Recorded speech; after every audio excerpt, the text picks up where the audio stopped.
Ela foi ao banco pedindo uma chance.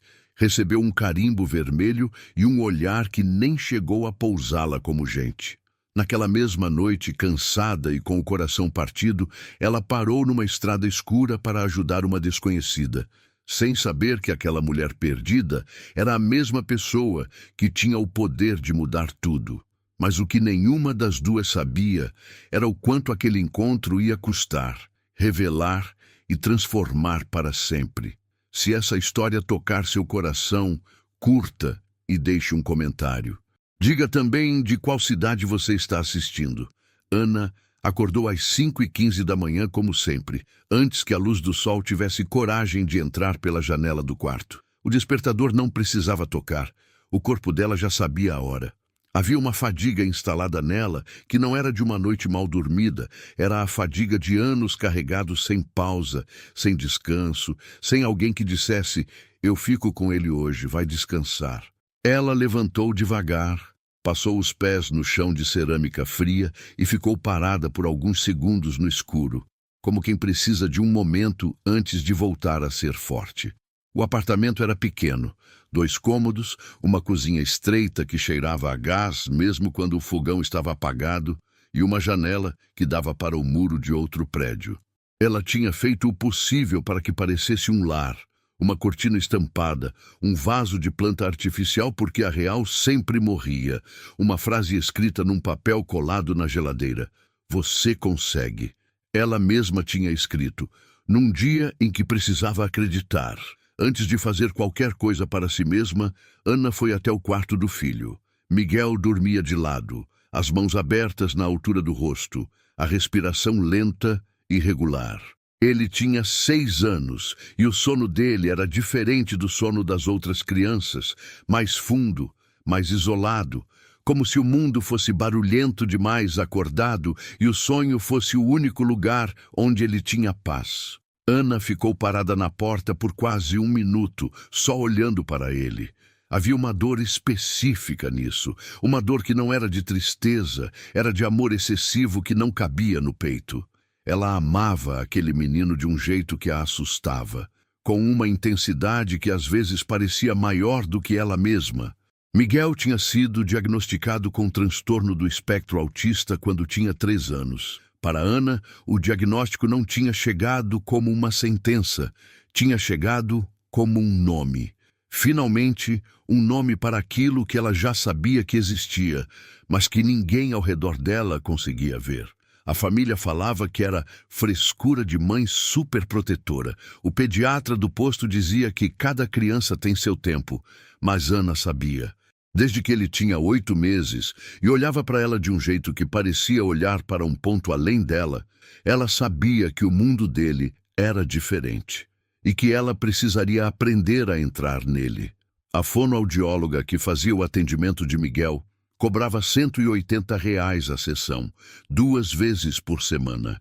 Ana fazia o cálculo na cabeça todo dia, como quem reza uma oração. 360 por semana, 1.440 por mês. Mais do que ela conseguia juntar em qualquer mês normal. Havia 3 sessões atrasadas. A fonoaudióloga, que era uma mulher boa, tinha dito com cuidado que não poderia segurar o horário por muito mais tempo. Ana entendeu. Não ficou com raiva. Só sentiu aquele peso familiar assentar no centro do peito. Por isso, naquela manhã, ela tinha se arrumado com um cuidado diferente. Ela tirou a única roupa que guardava para ocasiões importantes. Uma blusa de botões azul escura, uma calça preta que não tinha nenhum fio puxado, um par de sapatos fechados que apertavam um pouco, mas que faziam ela se sentir levada a sério. Prendeu o cabelo. Passou um batom discreto, se olhou no espelho do banheiro pequeno e disse para si mesma, em voz baixa, como quem faz um pacto: "Hoje vai dar certo." Ela tinha pedido para a vizinha Dona Cida, que morava na porta ao lado, ficar de olho em Miguel enquanto ela ia ao banco. Dona Cida era uma mulher de 70 anos, com problemas no joelho e um coração que compensava tudo que o corpo não podia mais fazer. Ela abriu a porta já com um sorriso e disse: "Vai logo, filha, que o menino fica bem comigo." Ana abraçou ela por um segundo mais do que o necessário. Às vezes, um abraço desses era o que sustentava o dia inteiro. O banco ficava a 3 pontos de ônibus. Ana foi em pé, com a bolsa no colo, segurando a pasta plástica transparente, onde estavam todos os documentos que ela tinha reunido nos últimos 15 dias. Comprovante de renda dos bicos de limpeza, declaração da fonoaudióloga sobre o tratamento de Miguel, uma carta que ela mesma tinha escrito explicando a situação, o laudo do diagnóstico do filho, as contas do mês com os valores circulados à caneta vermelha. Ela tinha pesquisado na internet o que era necessário. Tinha pedido ajuda para uma amiga que entendia mais de burocracia.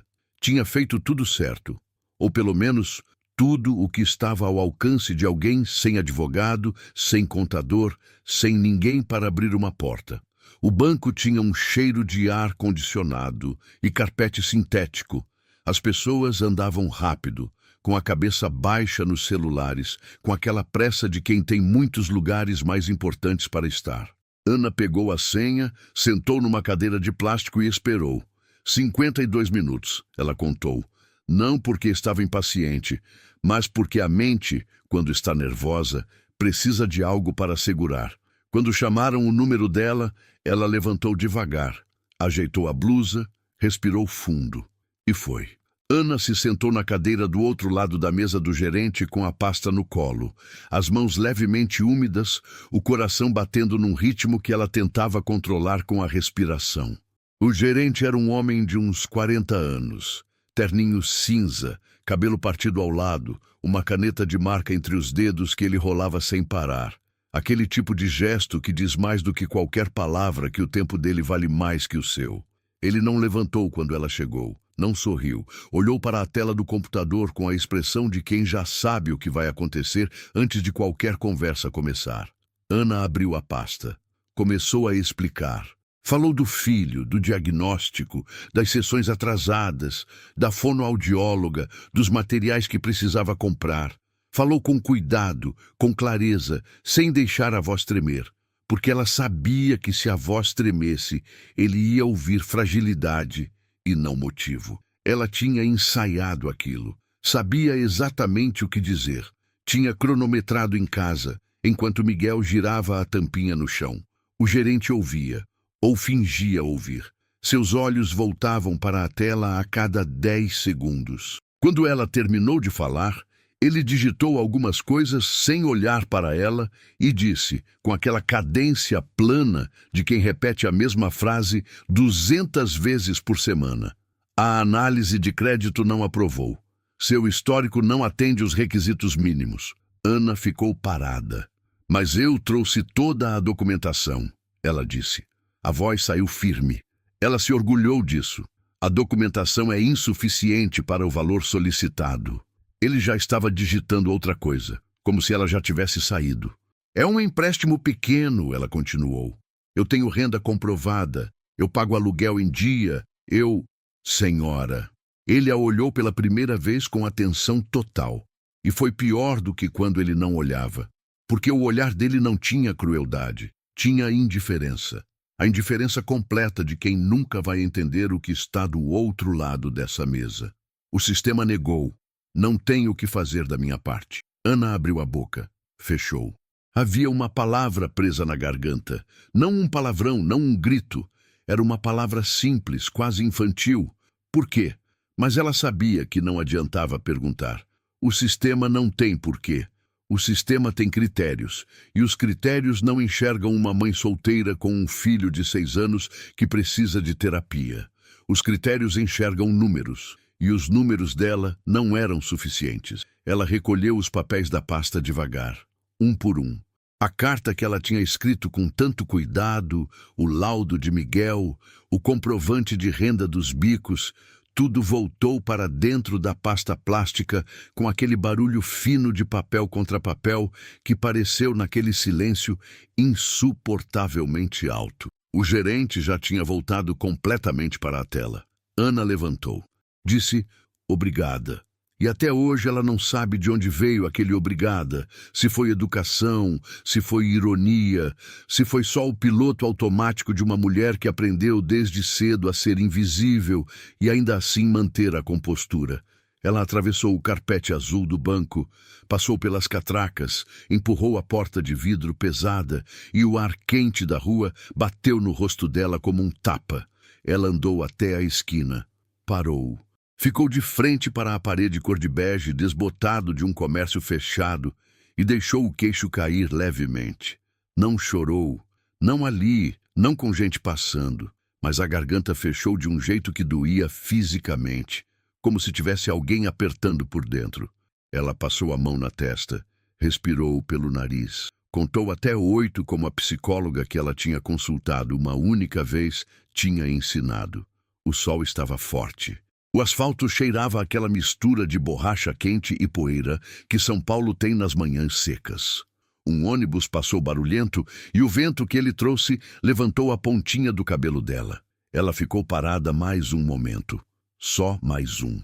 Depois, guardou a pasta embaixo do braço com firmeza, levantou o queixo e começou a andar em direção ao ponto de ônibus. Mãe não tem o direito de desmoronar em público.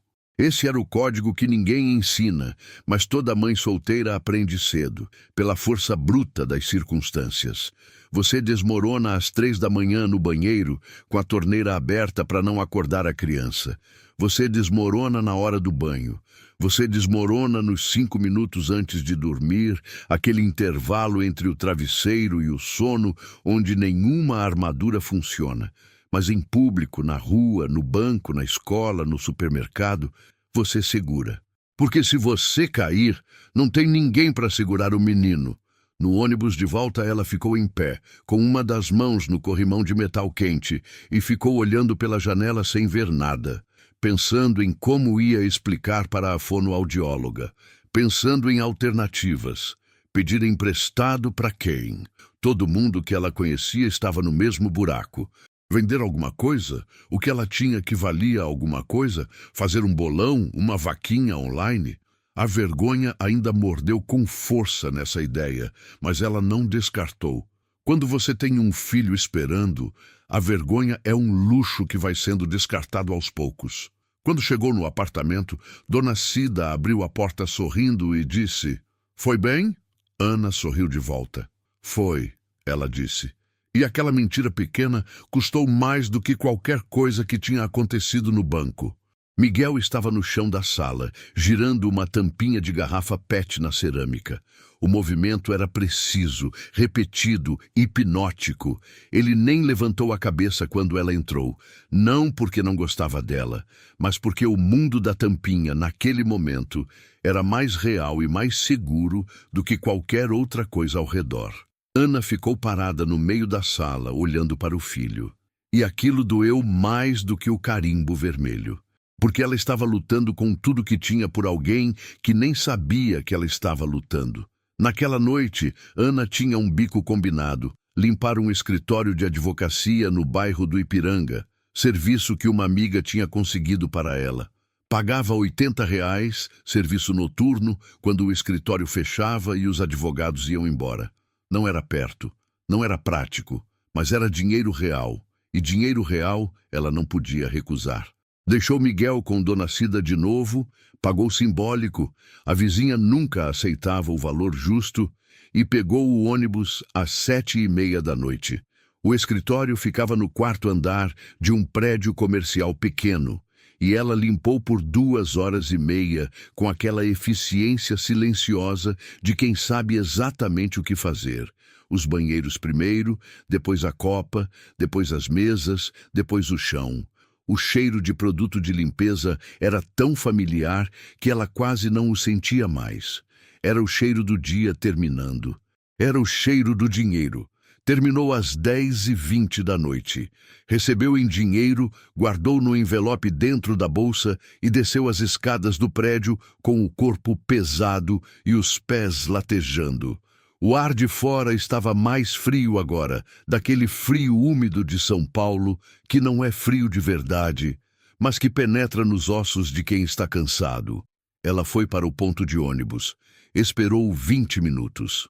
O ônibus veio lotado, quente, com cheiro de final de expediente e gente desgastada. Ela ficou em pé novamente, segurando o corrimão, a cabeça apoiada no vidro frio. Desceu no terminus. Para chegar no apartamento, ela precisava fazer um trecho a pé, umas 6 quadras por uma rua que ficava mais vazia quanto mais tarde ficava.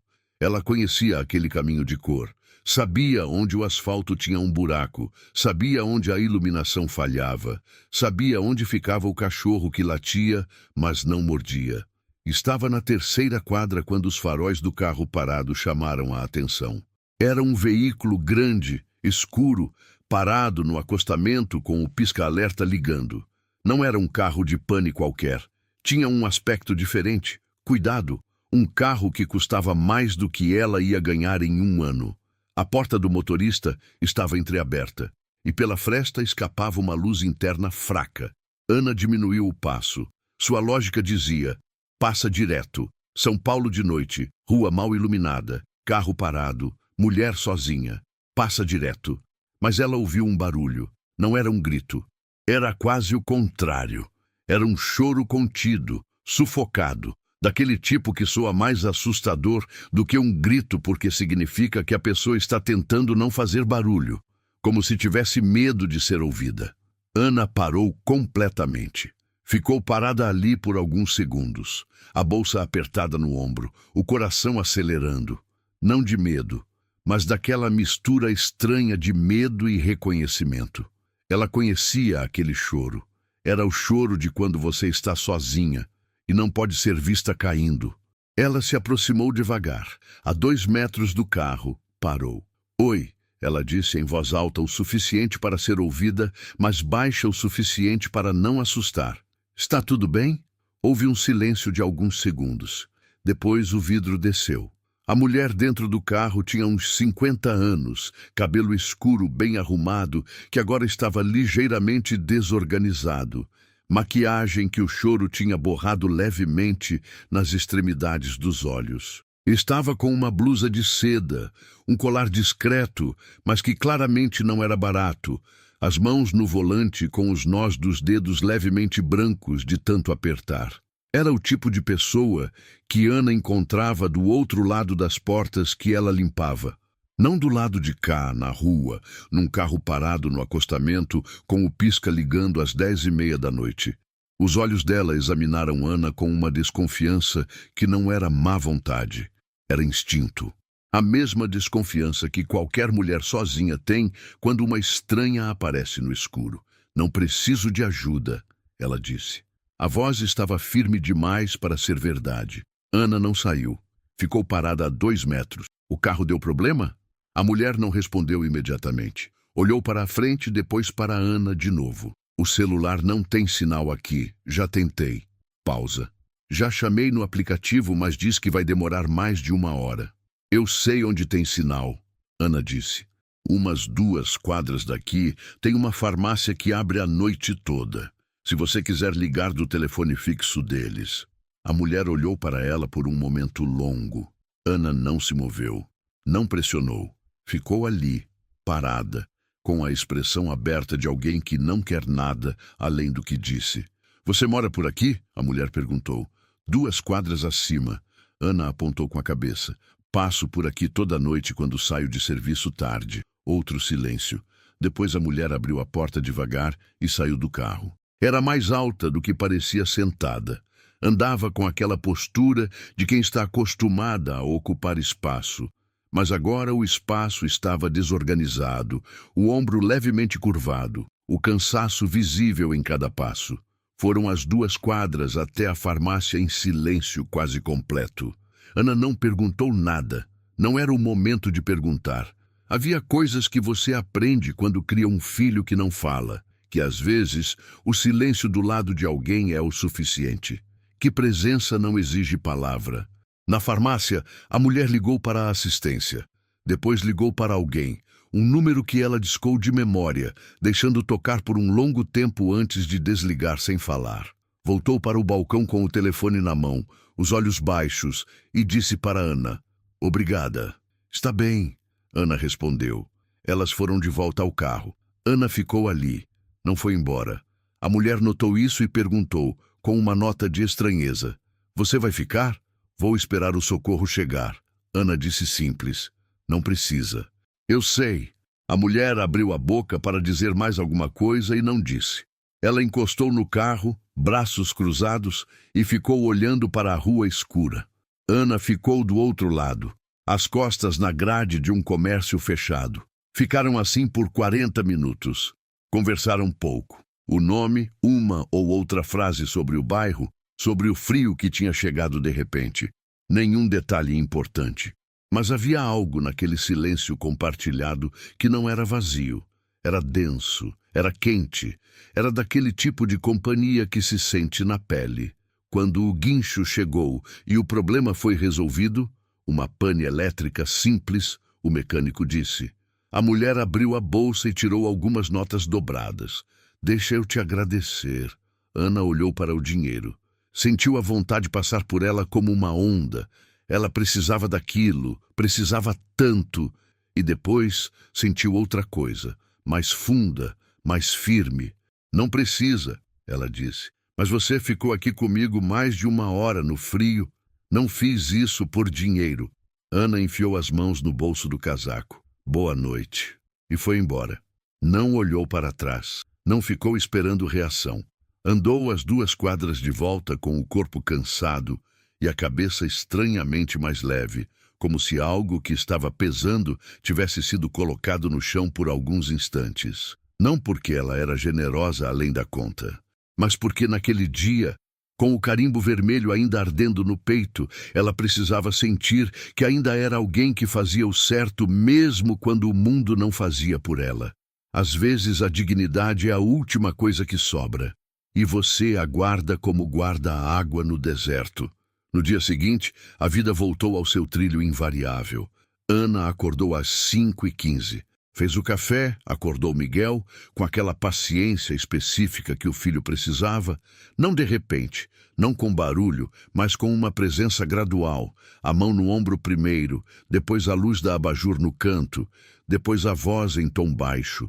Ele acordou no tempo dele, sem pressa, sem sobressalto, tomou o mingau que ela preparou sem olhar para ela diretamente, mas estendeu a colher vazia na direção dela quando terminou, e isso para Ana era como uma declaração de amor.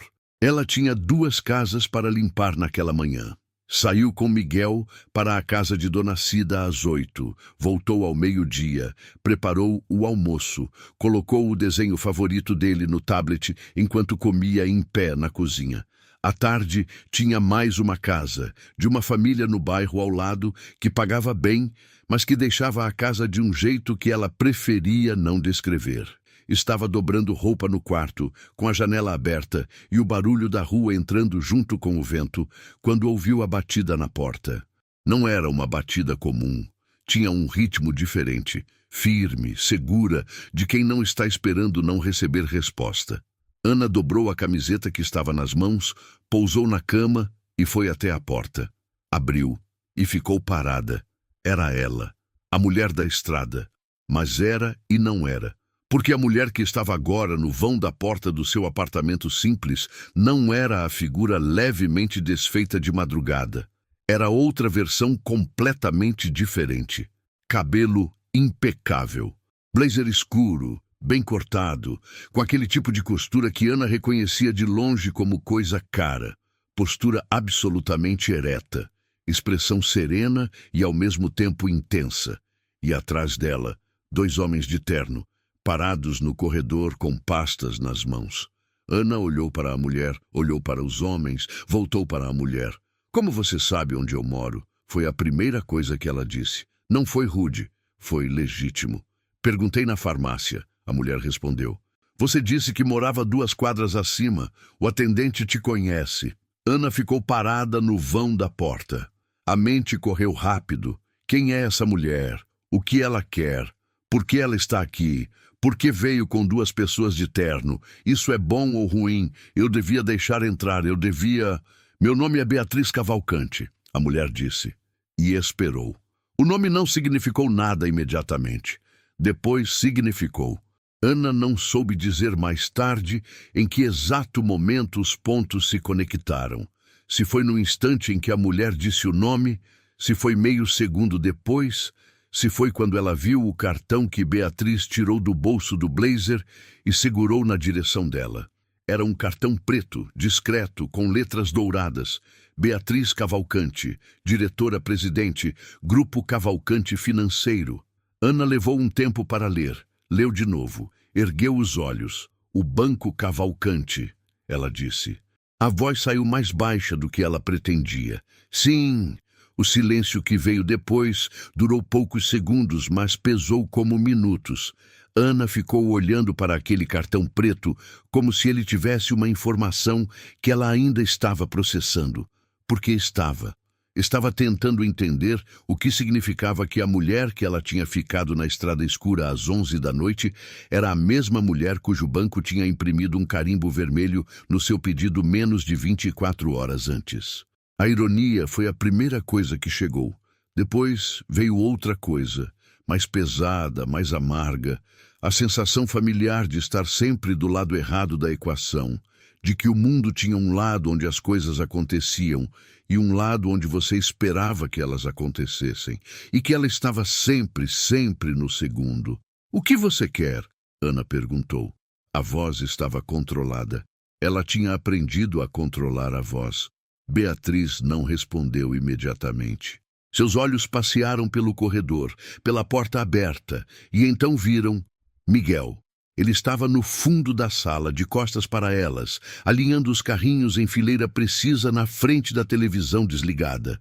O movimento era metódico, perfeito, cada carro exatamente paralelo ao anterior. A expressão de Beatriz mudou. Não foi pena.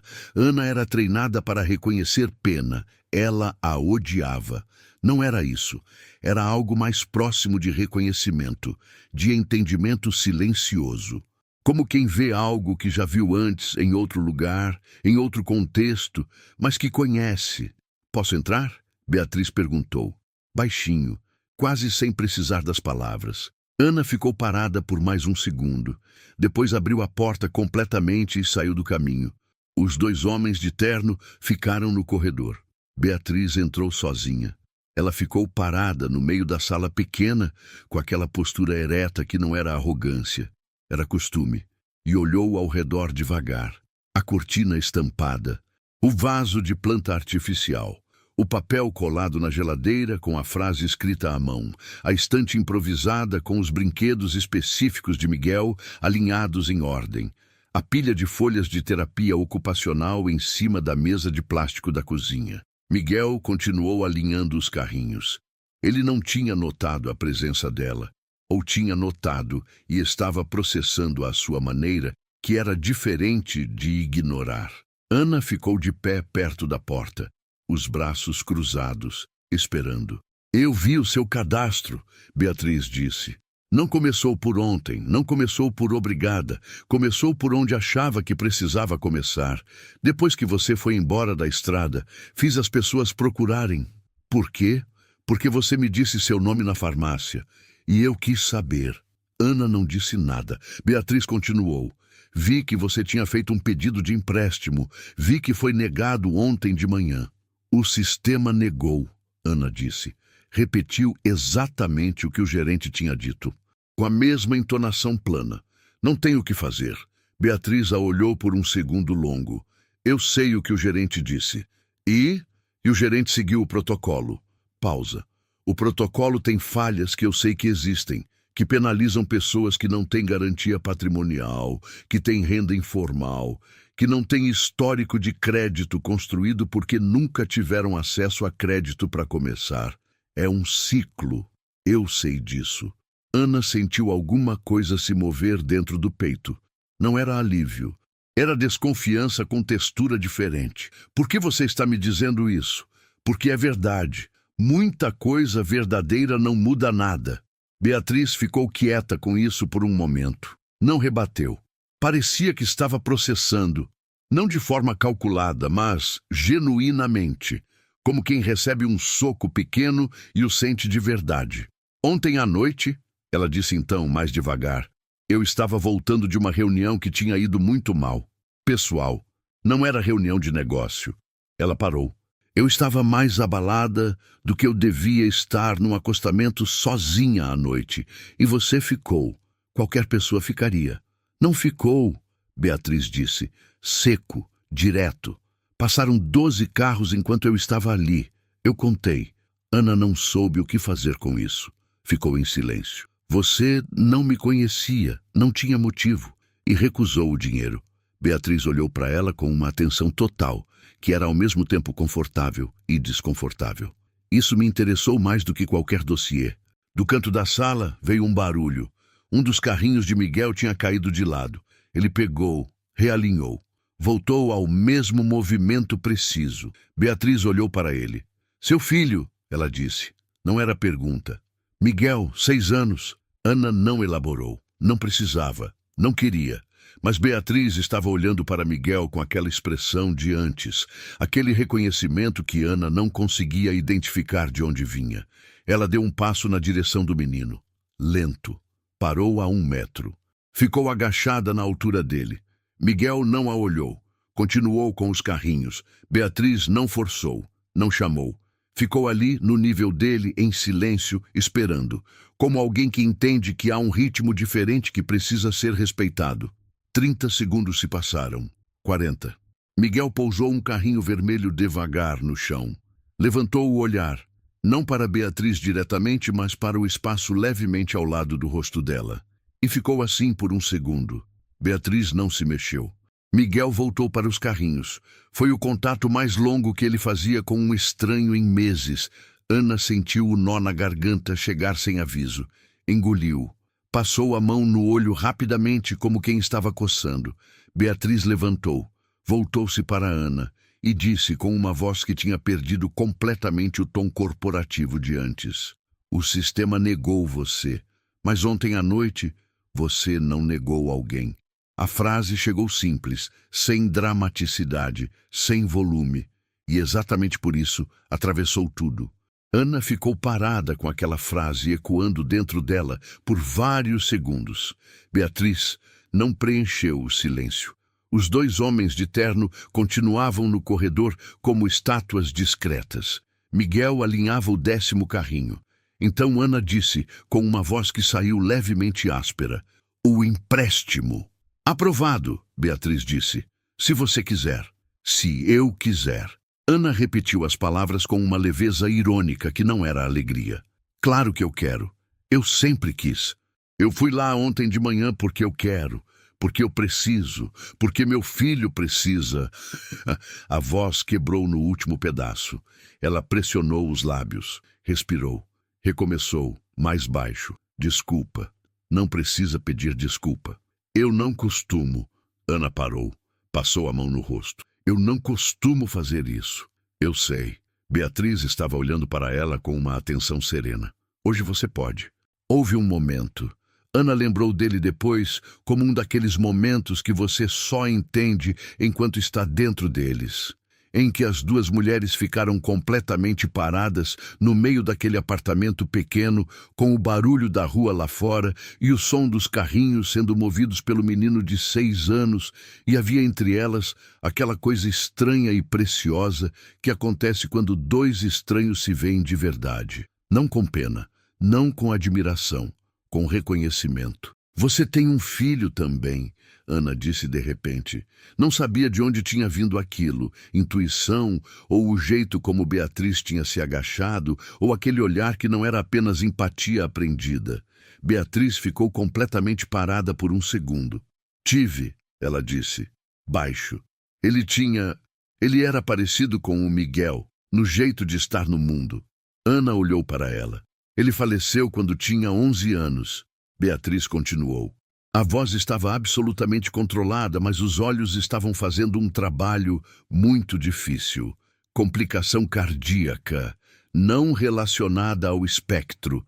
Só aconteceu. O silêncio que veio depois foi diferente de todos os anteriores. Me desculpe, Ana disse, e desta vez era ela que estava oferecendo aquilo a Beatriz.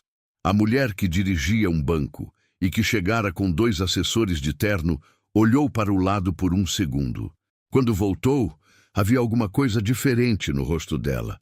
Um amolecimento pequeno, quase imperceptível, mas real. Por isso eu parei ontem à noite, mesmo sabendo que não devia estar parada ali sozinha. Eu fico, às vezes, em lugares abertos. Tarde, quando fica difícil. Pequena pausa. E por isso eu fui atrás de você. Ana entendeu naquele momento que aquele encontro não era sobre o empréstimo. O empréstimo era real. A aprovação era real. Mas o que tinha trazido Beatriz Cavalcante até aquele corredor de apartamento popular não era o dinheiro. Era outra coisa, mais antiga, mais fundamental. Era o impulso de quem passou anos cercado de pessoas que cumprem protocolos e que de repente se depara com alguém que fica no acostamento às 11 da noite sem protocolo nenhum, só porque é o certo. Uma das pessoas de terno apareceu discretamente na porta e entregou uma pasta para Beatriz. Ela abriu. Colocou sobre a mesa de plástico da cozinha, ao lado das folhas de terapia ocupacional de Miguel, e disse: "Os termos estão aqui. A taxa é diferente da Standard. Leia com calma. Se tiver dúvida, ligue para esse número." Apontou para o cartão que ainda estava na mão de Ana. Não para o banco, para esse número direto. Ana olhou para a pasta, para o cartão, para Beatriz. "Por que você está fazendo isso?" Ela perguntou diretamente. "A verdade." Beatriz respondeu sem hesitar. "Porque o sistema falhou com você antes de você ter tido chance de mostrar quem você é. E eu dirijo o sistema. Então, é minha responsabilidade." Pausa mínima. "Mas também porque ontem à noite você me lembrou que tem gente que ainda age direito quando não tem nada a ganhar. E eu precisava lembrar disso." Ela pegou a pasta das mãos de Ana com gentileza e a colocou de volta na mesa. "Leia com calma. Não precisa decidir agora." Então fez algo que Ana não esperava. Voltou até onde Miguel estava. Agachou novamente no nível dele. Dessa vez com um dos carrinhos.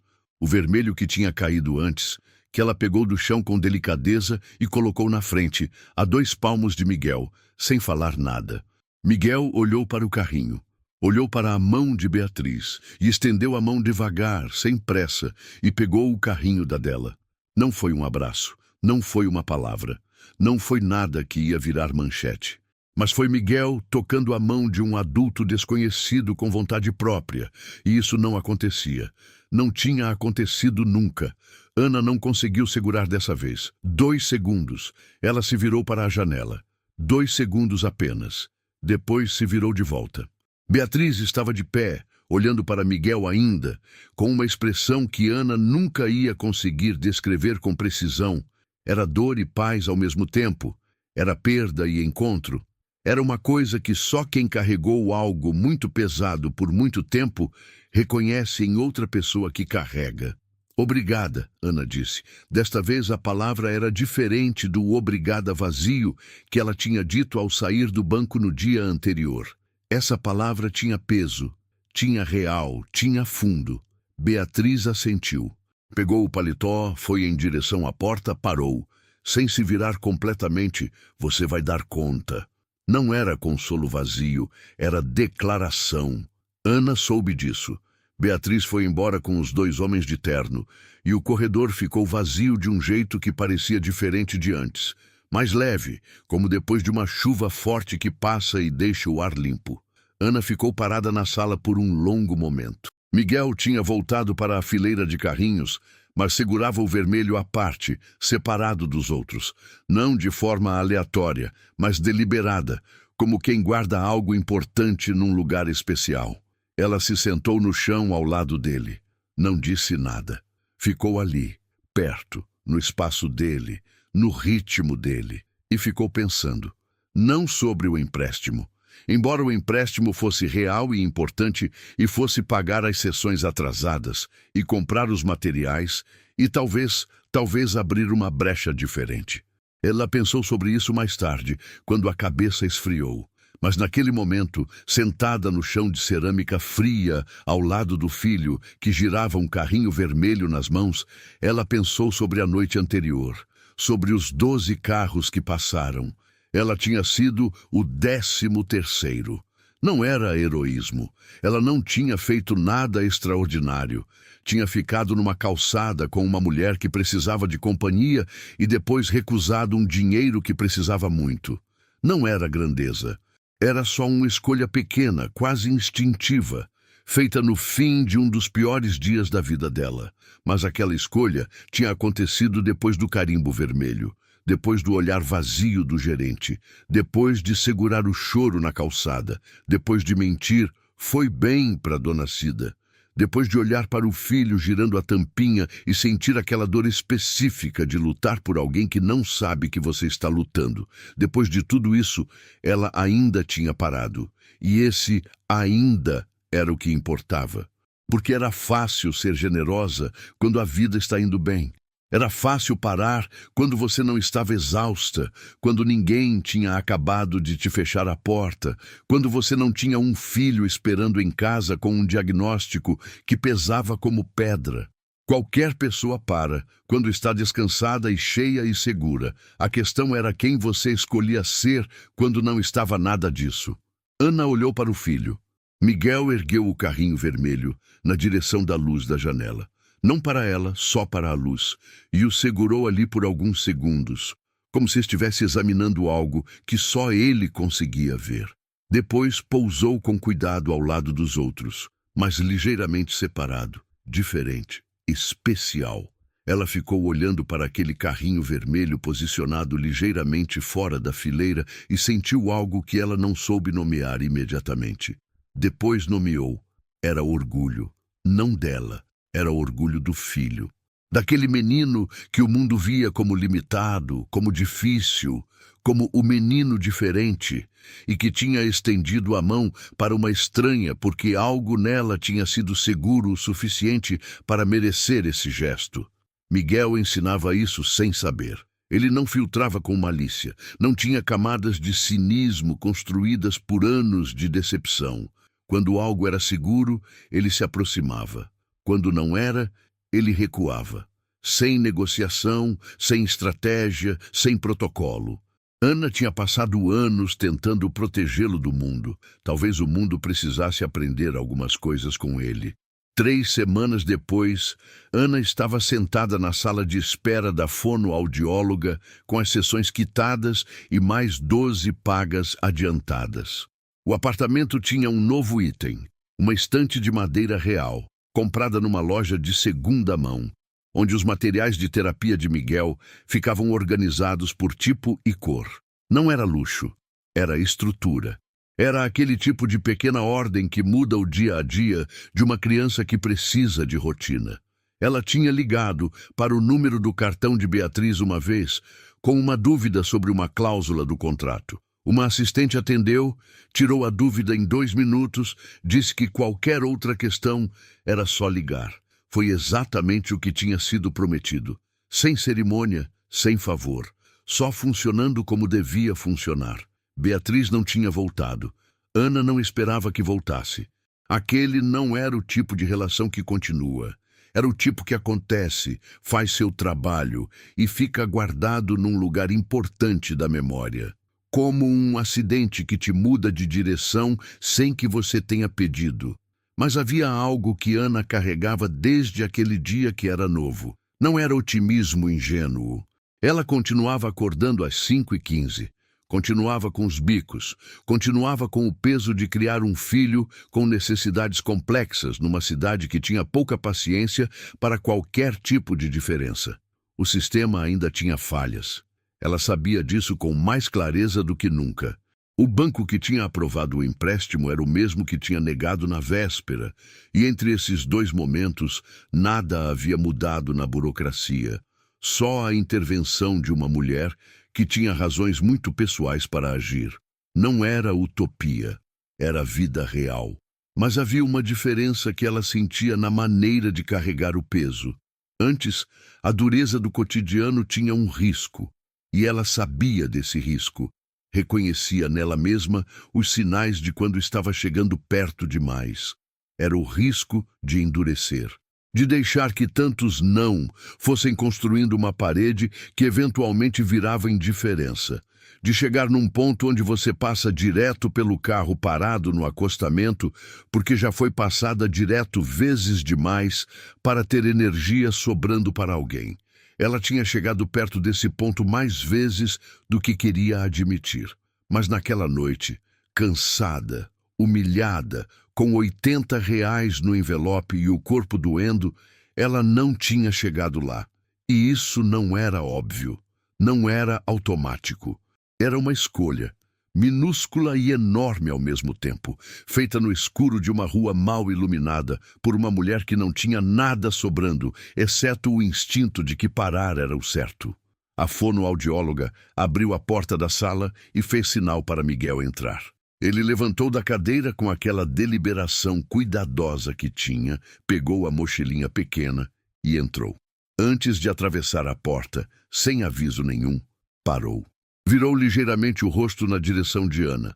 Não o olhar direto, mas perto, próximo o suficiente. E ficou assim por 2 segundos. Depois, entrou. A fonoaudióloga sorriu para Ana. Ele fez isso semana passada também. Está começando a checar você antes de entrar. Ana sentiu o calor chegar ao rosto. É bom. É ótimo. A fonoaudióloga fechou a porta suave.